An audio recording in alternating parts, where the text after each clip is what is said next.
mentors, Dan, Coach Els, maraming salamat po sa inyo. Grabe. Alam niyo yung dati na, sa likod lang ako. Hindi ako naniniwala yung mga income nila, totoo pala. Totoo! Grabe, di ba? Yahoo! Sino yung mga magulang dito? Salay, grabe naman. Ayan, sino naman po dito yung naghahanap lang naman din ng extra income online sa hindi po kakilala? Correct!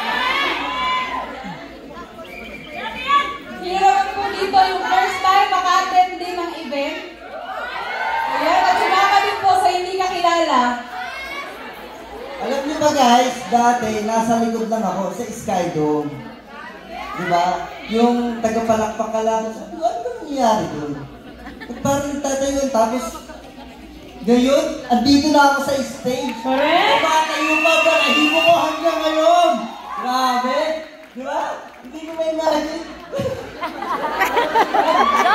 Ayun po, magandang hapon po sa lahat. Magpapalala po muna kami. Ako po si Linjoy Acosta, isa po akong Casino Master Agent from Caloocan. Go, Becky.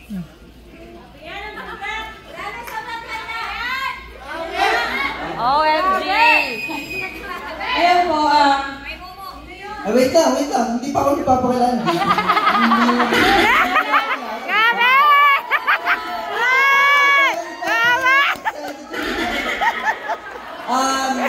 Dinitin sa inyo lahat. Ako nga pala si Ren Alfonso. Casino Master Agent, yan.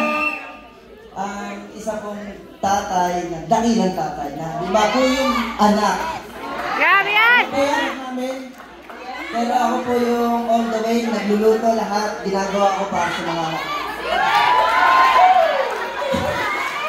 nakakaya ba kasi hindi lang akong ginagawa? Huwag ka masyadong pinigil, ha? Huwag ka masyadong pinigil. Oh, go. Alam mo ba, kanina, sa prank ka ba niya? Parang wala ba siyang masasabi, pero parang hindi naman ngayon. Parang nagalitan. Diba? Ayun po, diba? Tanungin ko po kayo, di ba mga magulang po marami dito? Mahirap po ba magpalaki ng isang anak? Yes! Di ba yung dalawa? Yung tatlo, paano pa kaya kami nalima yung anak? Diba? Kaya po, note po, ayun po.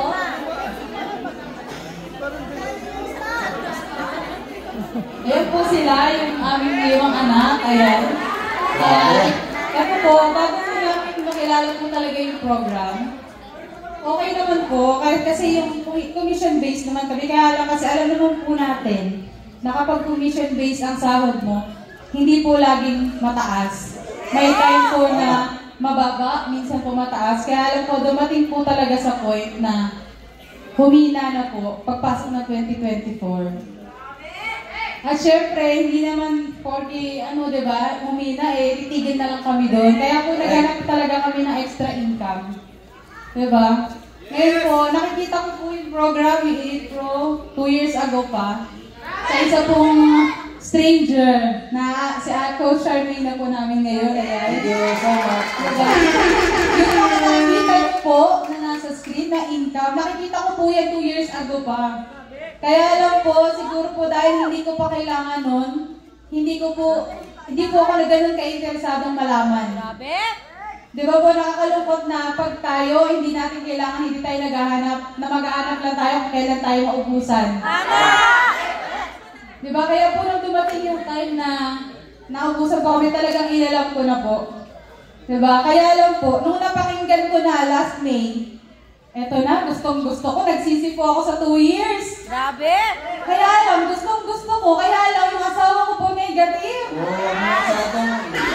Pinakalat mo na naman ang negative tayo. Bakit na tayo sa negative? Sige, epekto mo. Bakit negative ka? Hindi nagsik sa akin yung negative mo.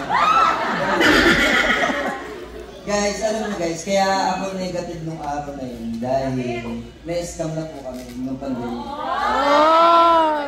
100,000 Yung 300,000, pinaghirapan po namin yun. Yes! Nalalakyan na po kami dun sa 300,000.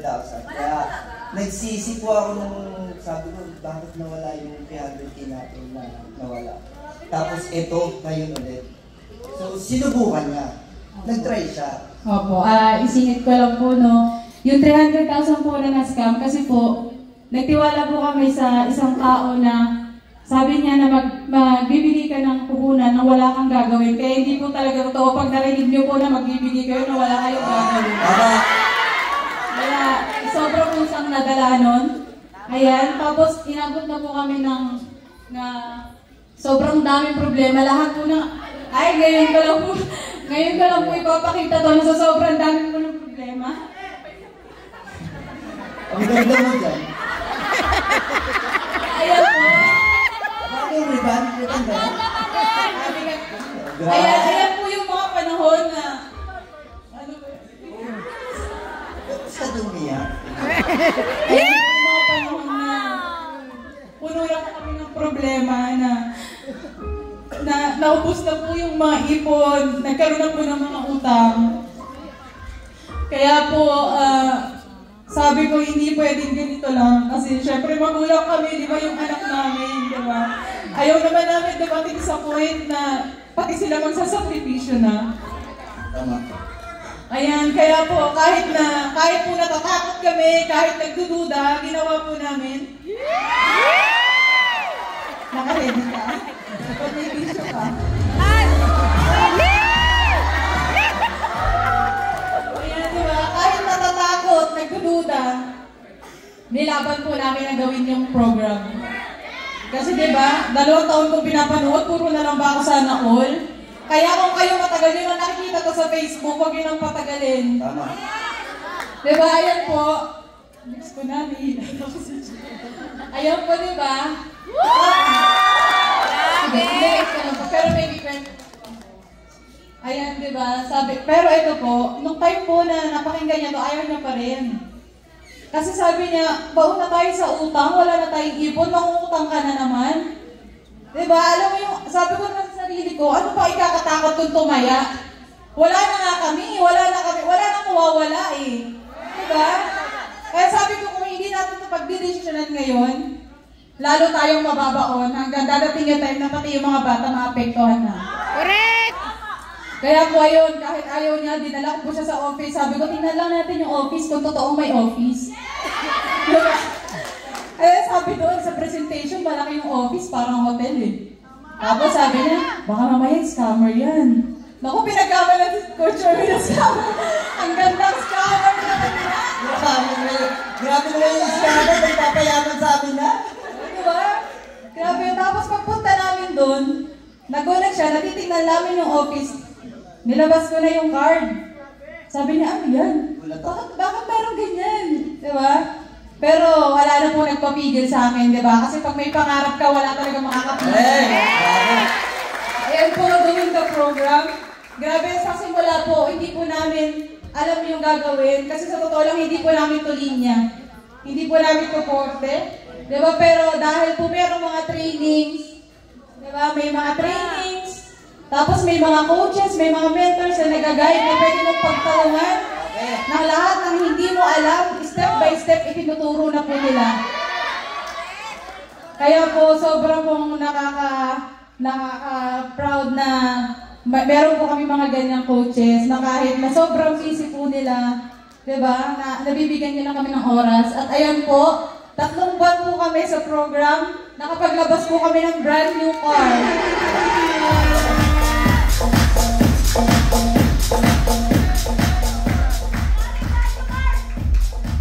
Alam niyo guys, kasi dati, e-bike to expander, hindi ka na-expect. Dati kasi, nung gamit namin yung e-bike, yung anak ko, 5, nung sa likod. Natatakot din ako kasi open siya eh. Diba? Baka kasi may mahulog. Yes! Tapos, nung time na, alam niyo guys na, paakyat ako ng yung daan guys, paakyat. So, may nagbubusina sa likod namin, puro sasakyan. Sabi ko, bababa ako, teka lang. Ikaw mag-drive, hindi marunong mag-drive. Mabubugo niya yung motor sa harap eh. So, tinulak ko siya. pinus ko. Sabi ko, darating ang time. Magkakaroon din ako ng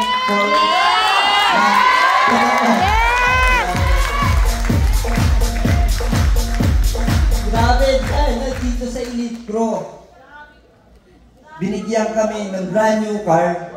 Grabe! Hindi ko ini-expect. 3 months pa lang kami dito sa program. Ngayon, hindi na mababasa ang mga anak ko. Hindi na kami mag-commute. Umulan o umaraw o bumagyo. Kaya nagpapasalamat ako sa mga grand mentors, kay chairman, yung mga coaches. Maraming salamat po. Ayan po. Kayo sa mga income na nakikita nyo kanina, ganoon din po kami nung una. Kala namin, di namin kaya yan. Parang totoo ba yan? Ganun ang sinasabi namin. Pero grabe po, sa loob po ng 90 days, napatunayan po namin na yung pro, kaya po talaga kumita ng almost 1 million in 90 days. Grabe!